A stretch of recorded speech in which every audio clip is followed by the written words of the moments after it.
Nice seeing you after a long time, children. Right. So we will just discuss about elliptic curve cryptography. You would have, gone through RSA, your Diffie-Hellman. You would have gone through a lot of public key crypto systems. Okay. So you know what is a public key crypto system. So what? Can you tell me what is a public key crypto system? Any idea? Somebody at least put in the chat what is the public key crypto system. Anyone? George Koshi, you are there now?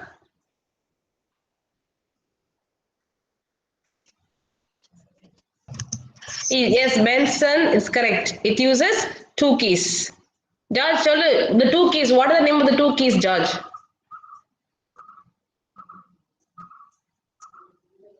One is called as the public key and the other one is called as the private key. Okay, so you are having two keys. Public key will be known to everybody. Private key is only known to the holder of that key. It should not be revealed to anybody. So that is public key cryptography. Okay. So we would have studied about El-Gamal crypto system. Diffie-Hellman is about your key management. RSA. We have studied a lot of mechanisms. So these come under the category of public key crypto system only because we are using two keys, public and private. Okay. So now we have to go for elliptic curve cryptography. The name itself suggests that it is based on a curve and that curve is called as your elliptic curve. So you would have studied elliptic curves in your school days itself. What are elliptic curves and how it is being used? It has a base which is very much strong in mathematics, full mathematics. Okay. So for ease of your understanding, I'm not going to go to the whole mathematical part, but you'll just see what it is about. What is the gist of your elliptic curve cryptography? Okay. Just look at this. We have heard about RSA. Diffie-Hellman is about your key management. What are all your Diffie-Hellman methods? In elliptic curve cryptography, you can use different combinations of your elliptic curves. So it's not only a single curve, it has a different combination of your elliptic curves. Okay. And it has a deep maths behind it. Okay. Now, when you look at your elliptic curve, this is an example of an example of your elliptic curve. You have to select. It is supposed to be selecting 2 points on a curve, on an elliptic curve. The intersection of these two curves, when extended, can intersect on the same curve at a point, and it suggests that the inverse of that point can be taken as a secret key or as a secret point. You see how complicated it is. So you have to first select a perfect elliptic curve and then you identify 2 points on that. See, there are many n number of points. If I take a point over here and I intersect these 2 points, it will keep going. It will never intersect this curve. See, the logic is I have to intersect over here, somewhere over here at the same curve and bring it up in the opposite direction, and whatever it reflects to. At that point, see, are you able to see my screen? All of you? All of you? No, ma'am, I could not see. Nobody told me anything, children? I thought you are giving the. Now are you able to see? Yes, ma'am. Check. I'm very sorry. Okay. So this is a slide that I was in. Okay. This is about your elliptical cryptography introduction.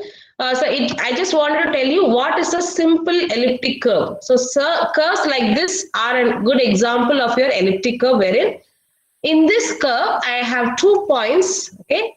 The intersection of these 2 points, when extended, intersects on a different point of the same curve, and the inverse of that, see, this is minus, if I take this as minus p plus q, the inverse of it, p plus q, is considered to be as a secret point on that curve in which I can define my secret key.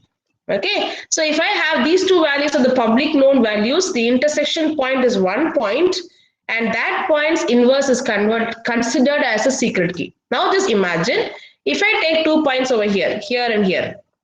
Okay, I am taking those points as these 2 points. Here one P and here one Q.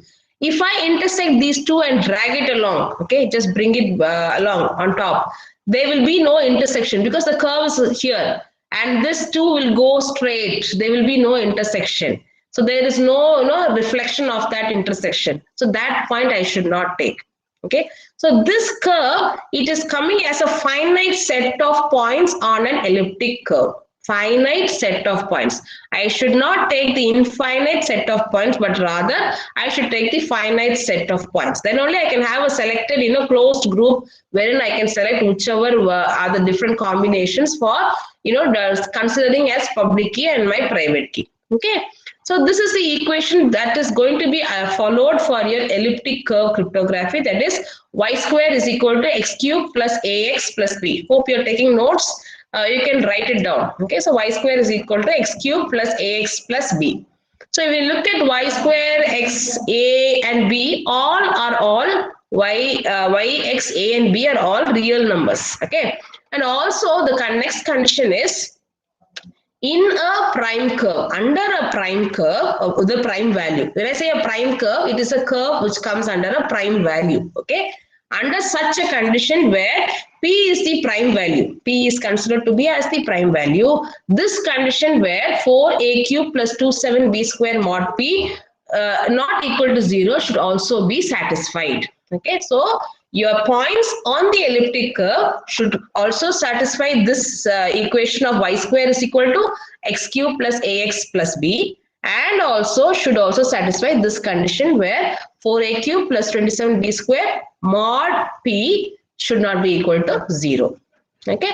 So this is what we are supposed to follow in your elliptic curve cryptography. So just imagine it is a curve, it is an elliptic curve where I have to select different points on which I can consider as my public and my private keys, and those things are to be used for encryption and decryption. Okay, now these points, no, I'm not going to core. I told you I'm not going to go to the core max. Yeah, so we will just note, we will start with what is finite, what is the elliptic curve. Yes, that has been discussed. Now we will see what are different types of curves. I told you earlier we have something called as a prime curve and a binary curve. Okay, now when I say something is a prime curve, it is defined over ZP. So it is having a finite area over a group of primes. Okay, ZP. And it is used, this is the one that we are going to use. Normally we use this. Why? Because this is the best used solution for software applications. Okay, so it is following that modular principle of a prime number and the modular arithmetic. Okay, so that is EP of a comma b. So EP, that is prime in a prime curve, elliptic curve under a prime value with the two values of a comma b, 2 points a comma b on that curve. Okay, so here we saw p comma q. Yeah, similarly this is p comma q. Similarly, you are having here a comma b. Okay, this is best used for your software.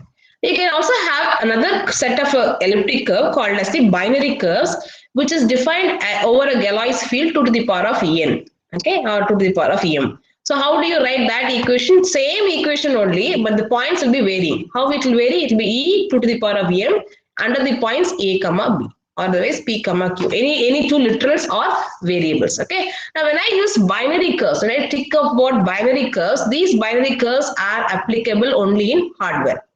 And the prime curves are applicable for all software applications. So it is better that you study, you and I, we both study about the prime curves. So we are going to discuss about only these, the ECC based Diffie-Hellman algorithm for prime curves. Okay, right. Now when I go for cryptography, so this is about the curves, elliptic curves, all other elliptic curves. Okay. Now I need to apply cryptography on elliptic curves, cryptographic algorithms on elliptic curves. Okay.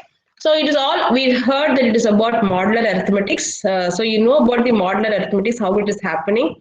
So anything you want to split, also you have to add a mod. You want to reduce everything, it will all be joined together in the modular operation. And it is all, it is either modular multiplication or modular exponentiation. Okay, this is how we are going to study about an elliptic curve cryptography, right? And it also comes under the category of a hard problem. NP hard, you say, no, it is very hard to solve. You see, when I am explaining it to you, it may seem to be a very, very easy. But if you note very well, see, there are a lot of curves. There are a lot of curves and there are a lot of elliptic curves. And there are a lot of binary and prime elliptic curves. I need to identify which curve and the point on those curves. So when you go to Certicom or you go to already established standards, there you will find that they have given you the set of curves and their points also. Prime curves, which points you can go, binary curves, which points you can go. Everything has been already defined, predefined. But in those points, which one are you selecting becomes hard for the attacker to identify. So that makes it a bit more complicated. Okay, see, the maths behind it is very, very hard. And also, which curve you select, based on that curve, which point you select, and which you're complicating things over here. So that is why, even though the size of the key is very small for your elliptical cryptography, it is much, much believed and it is much accepted by all, only because people, they feel that this is very easy to use. Okay. But if you look at if you want to analyze the maths behind it, it's easy to use when you're given a set of data, set of curves, set of points, okay, which is also available to an attacker. Okay. So the attacker has to exhaust himself to find all the keys. So it is very hard for them. It becomes NP hard. It is a hard problem. It becomes a very hard problem. Okay, right. And also, where also does this hardness come is, there is one case Q such that Q is equal to KP is very easy to be calculated. Q is, it's a modular multiplication. You understand? It is a modular multiplication where I can just say Q is equal to KP. Very, very easy to find. Okay. But that K, which is the secret value, is very hard to find even if I know Q and P. Even if I know Q and P, I cannot find K. Why? I told you already, no, because we are having a lot of operations that are happening here wherein we are projecting our data on a curve, on an elliptic curve. So in that curve, I need to find the different points, which is the combination of the different points. So given that condition, it is hard to find K even when I am given the values of Q and P. Okay, so this is only called as the elliptic curve logarithmic problem. Okay. Now we go. I told you I'm going to show this in terms of Diffie-Hellman's algorithm, ECC based Diffie-Hellman's algorithm. Okay. Now if we, what is the Diffie-Hellman's algorithm? Anybody can anyone answer? Diffie-Hellman's algorithm. Can someone please answer? Anyone? Shall I call Angel? Precia Kala. Precia? Angel? Someone? Yes. What did you study in your Diffie-Hellman?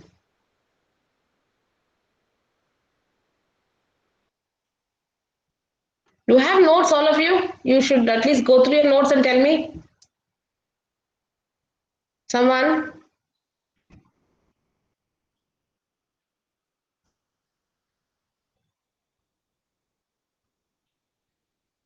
What happened? See, I can keep talking for 1 hour. It won't be any use. George, Nia, Chole, Diffie-Hellman. Did you study at Diffie-Hellman? I think it's over.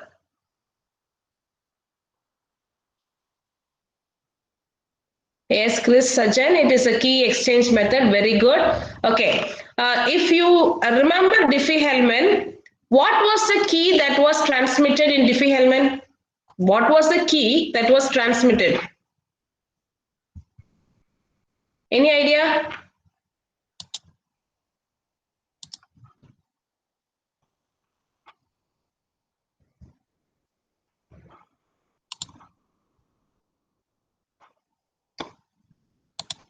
Combined keys were transmitted?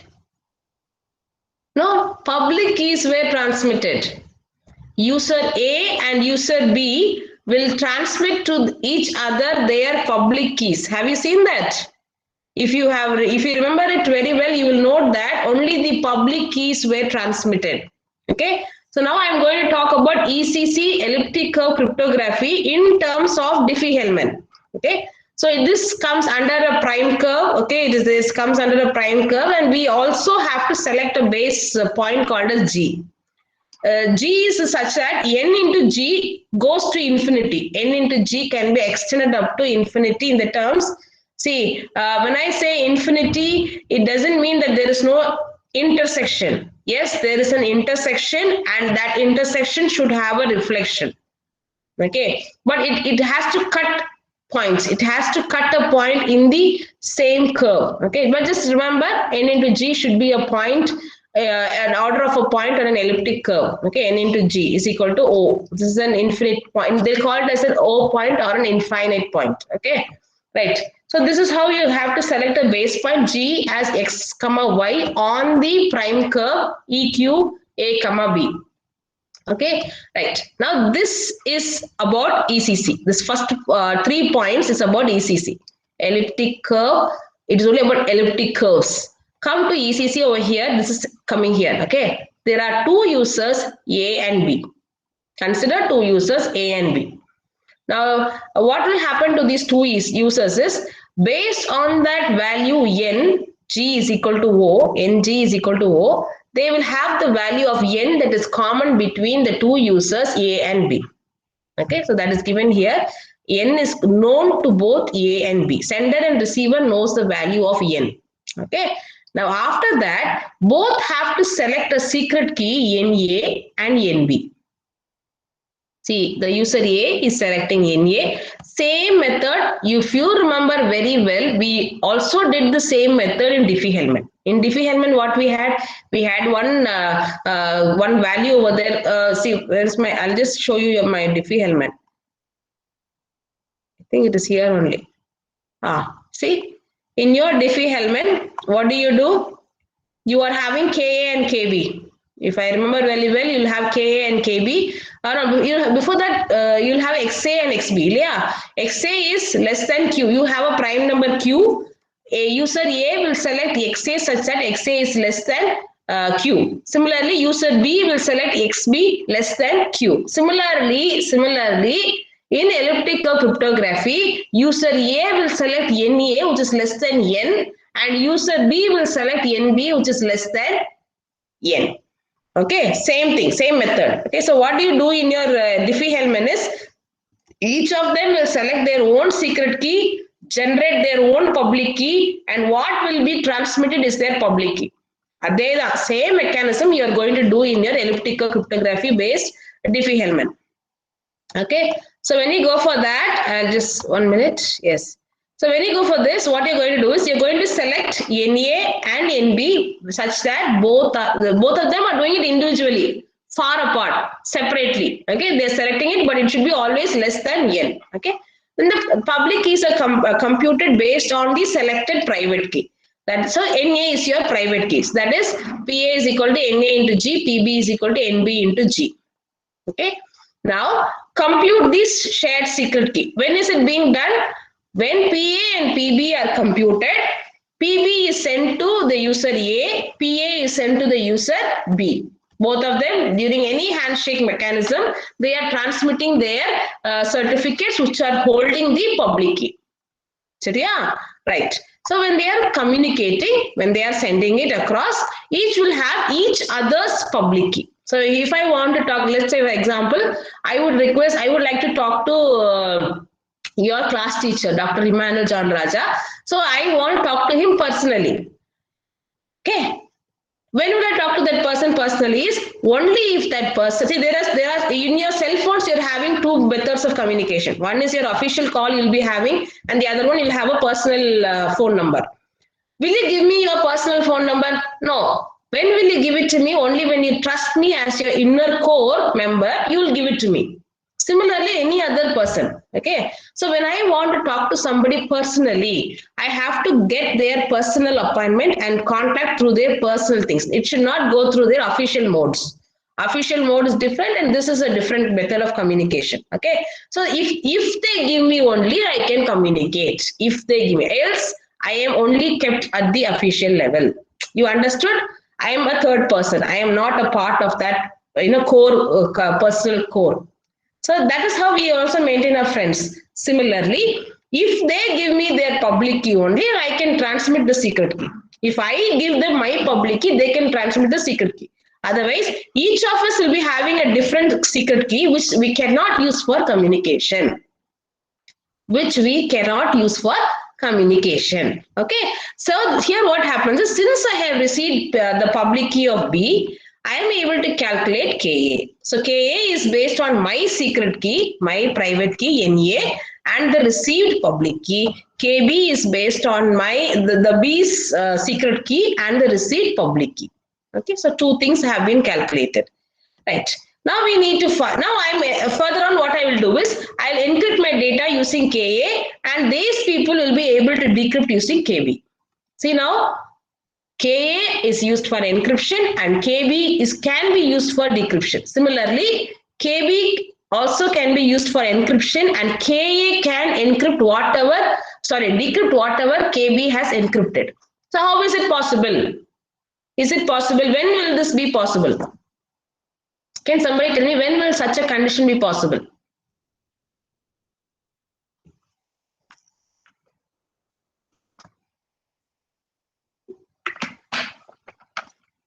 Preetham, Yuvraj.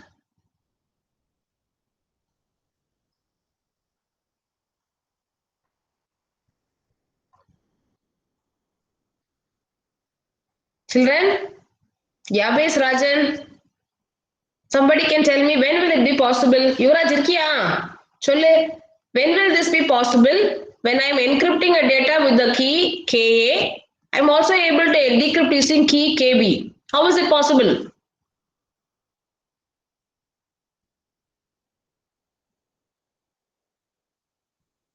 Precia, Niyal Cholle.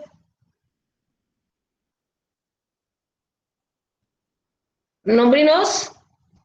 When both are equal. Yes, pa. Both are equal. Yes, Jomin Jos. Thank you. So when both are considered to be as equal, okay, then only. So that means it implies KA should be equal to KB. Okay, else one should be the public key and the other should be the private key.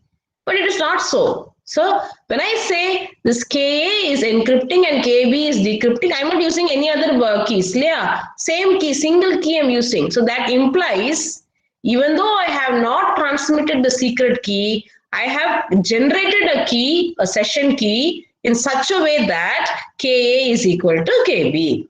So yeah, so now how do I prove that? So that is this line given as KA is equal to NA into PB. Yes, KA is the A user's secret key into the received public key, that is PB.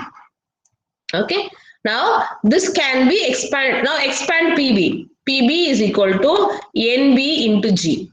PB is equal to, see, it says expansion. Okay, nobody is going to break it down. Nobody can break it down. It's just for an ease of understanding that KA is equal to KB. We are writing this. Okay, so I'm writing this as NB into G. Now reposition NB outside and bring in NA. So NB into NA into G.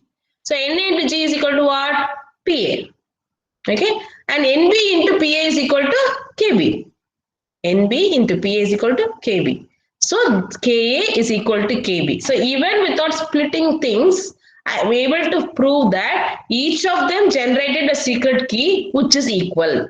That is why for encryption I can use one key, the same key, or I can not the same key, but the same method generated key which is available with another person is also able to decrypt the data. Okay, so this is the method in which I am able to generate that secret key. Now, this method of finding NA, NB, all these things are quite complicated. So, an attacker will not be able to find the value of this key. This K, generating of the K, even though it looks very easy for you, the maths behind it is very tough. It is very hard for an attacker to break into it. Understood? Diffie-Hellman algorithm, and the key is happening. Okay, right. Session key. I have found out the session key. I have generated it. Done. Very good.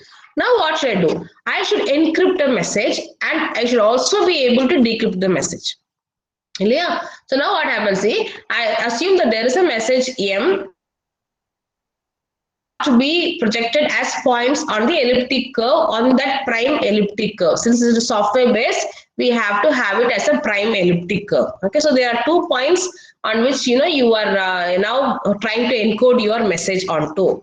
So you have to encrypt and then you are going to send it across. So for encryption, you for this normally a ciphertext is denoted as C. C is equal to 2 points on the curve. Okay, so one is kg secret key come into G, comma your message, whatever is your message, plus kpb. Okay, kpb stands for the the secret key into the public key of the receiver, Okay, so this k is a random value. Now what at the receiver side, what happens? You just look at what is happening here.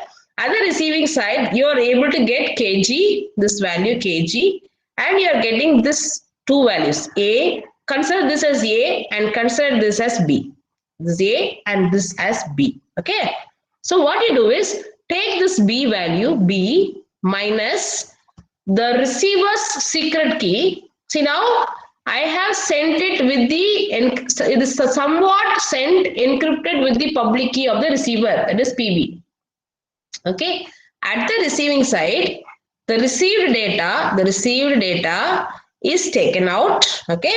And this receiver's secret key is NB is multiplied with the received kg value multiplied. Okay. I need not know what it is. What is K, what is G. I'm just taking that value, multiplying it with my own receiver. I'm the receiver. Assume I'm the receiver. Okay. I'm multiplying it with my secret key.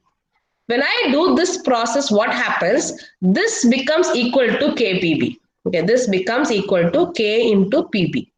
Okay, because I have already told you what is this equal to K into PB. You have these calculations being done now. This PA, PB, K, all that is being satisfied over here, and this is equal to K into NGB minus NB into KG. I will take out this K commonly. I will have K NGB NBG minus K NGB. These two will get cancelled. So even without doing any calculation, these two gets cancelled. So I will receive at the receiver side after decryption the original message. Understood? All of you? See, this is method in which I can encrypt and decrypt. So I will be encoding my message as 2 points on the elliptic curve. As any 2 points, calculated 2 points on the elliptic curve in such a way that A is kg and B is equivalent to PM, the message that I'm supposed to encrypt, plus kpb. PB is the receiver's public key. So this is something similar to encrypting my data with the receiver's public key. Okay. At the receiver side, the receiver, see, there is a combination between the public key and the private key that we have seen here. Now, look here, this is a private key and this is a public key. So there is a mathematical relationship over here. That is being applied over here. It is subtracted. When I am doing the subtraction of this B minus this my secret into kg, I am able to subtract these two values. I will be getting my original message. Understood? All of you? Do you have any doubts? Do you want me to repeat something? Children? George Purisdara?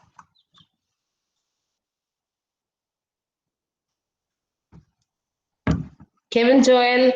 Brighton? Ma'am, I have trained them in such a way that they don't respond. So don't be disappointed. They would have listened to you, they would have understood. Sir, okay, sir. Okay. Thank you. Okay, children. So you see, this is an easy method in which even without sending the secret keys, even without transmitting the session keys, the user is able to encrypt and decrypt the message. Okay, so this I have discussed in terms of Diffie-Hellman. So you can even go in terms of Elgamal. So this ECC can be used integrated. Okay, so a very good example. See, I think this I had discussed in the previous for your seniors or sometime. So this is what I have done. So NB into X So X is denoted as, X is your kg. Okay. So when I bring it out, it is K into NB into G. K into NB into G. So this comes out as your PB. So this, because it is of associated property, closure property, all those properties, ECC solves everything. Identity property, all those is being satisfied by an elliptic curve. That is why anything, mixing and multiplying, everything will solve only during mathematical operations. It doesn't mean that you can split it and you can find the secret key. No, you cannot split and you cannot find the secret key, even if you know any other value, because these are all points on the elliptic curve. Okay, so this is a consolidation of all your the whole ECC encryption and the decryption. Okay, so if you see very well, ECC is very secure, much secure than RSA. Okay, and it is very good. And many people have shifted to ECC. The only complexity is people should understand about the elliptic curves, the maths behind the elliptic curves, and then they should start working on it. Otherwise, they will not be able to really understand what they're doing. But they can use the algorithm. But without understanding how it works, an attacker cannot break into it. Okay, and the person who's using can use an app or an exe file, but even they cannot increase the security or do any manipulation if they do not know the maths behind it. They should know which is the curve on which it is applied, because there are many elliptic curves in Pathina, which is a point on this curve, which point they have taken. So there will be n number of points, 23 points, 49 points, 50 points. So you search all these points, searching and applying and finding out the secret key itself will take time. So it is very hard to, break it. So that is the reason that this ECC is considered to be computationally very strong and advantageous than your RSA, because RSA takes some time. And the size of your ciphertext in RSA is huge, okay, than compared to ECC. But the maths behind it is a bit tough. So some people will find it, very hard to use it. Okay. So you see, we do not normally compare symmetric with asymmetric. We don't do that. But for the sake of the keys, we are just going through some symmetry. See, this is your AES. So if this is this key size of your AES, okay, and for your Diffie-Hellman key exchange algorithms, if this is the size, maximum size is 256, 5112. RSA, it has to go up to 15,360. If that is the case, then ECC will stand at 512. Okay, we already know symmetric key algorithms. The key management or transmission is very, very hard. Key anupradu, saving your key, that is a bit tough. So only we are going for public key crypto system. Even in that, look at the keys size. RSA is considered to be the best. Okay. So we have now migrated from 1024 bits of RSA to 2048 because your processor speed has increased. So any attacker, if they would like to break into your RSA algorithm, it is getting nearer. We are moving towards it. So 1024 bits, it was assumed by 2020, 1024 bits will be broken. It is assumed. Theoretically, it was also proved. So now they have to increase the size to 2048 bits. When that is the case, the size of ECC is very less when compared to RSA and it has more security. But yes, the maths behind it and the way that you have to apply it, the curves that you're supposed to find, all that is a bit tedious. It is a bit tedious. Okay, right. So any doubts? I mean, you can ask your doubts. You can be asked any problems, based on the encryption and decryption part. You can be given, be given some values, and then you can be asked to find out what is your message, or you can be asked to do cipher, find the ciphertext, and encrypt and decrypt using the values can be provided. These are only mathematical values. No, RSA, you have some values like that. Same thing can be asked over here also. So you have any doubts? If you have any doubts, you can ask now. Manal sir? Yes, ma'am. They don't seem to be asking any doubts. Any other topic, sir? That's it, ma'am. That's it. That's it. Okay, sir.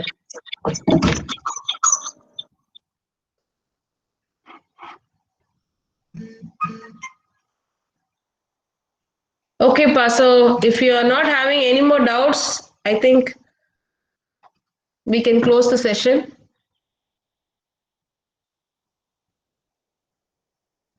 Yes, ma'am. We can. Yes, sir. Yes, sir. All right. Okay, children. Thank you so much. Thank you. Thank you, ma'am. Thanks for your time. Thanks for the session. All right, friends. If you have typed in your register number already, you can take leave. Probably we'll meet tomorrow during our regular class time. Ma'am, all these people are giving lot of thank you to you, but they never said thanks to me. But that's okay. Sir நல்ல பிள்ளைகள் sir உங்க கிளாஸ்ல